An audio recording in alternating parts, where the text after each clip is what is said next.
Good morning mga master. Ayan o, shout out! Hindi nga niya alam na huli eh. Alam niya tumabit. Si Boss Renren o, kasama. For today's fishing, andito na naman kami sa Tansa, Cavite. Boss RM, Boss Aris, Boss Shout out Jojo. boss! Si Boss Wesley! Hindi ka nakasama. At dito nga, hindi namin kasama ang presidente ng BSF na si Wesley Cacao.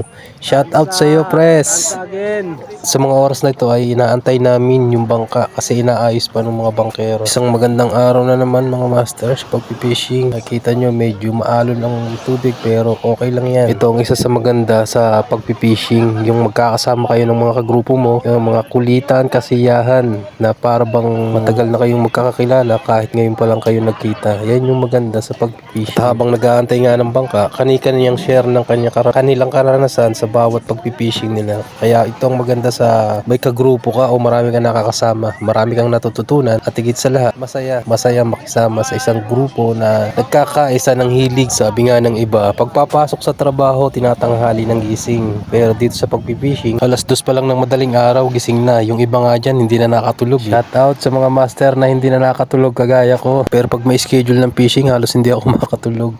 Naiinip ako sa oras. Halos hindi na makatulog kasi gabi pa lang, nakahanda na. Tapos pabalik-balik ka man ng tulog. Kaya ayun, kahit anong pilit kong pagtulog, di ako makakatulog. Kaya ginagawa ko, gumagayak na lang ako. Nagsiset up ng mga kailangan para pagdating sa spot, naka-ready na ang lahat.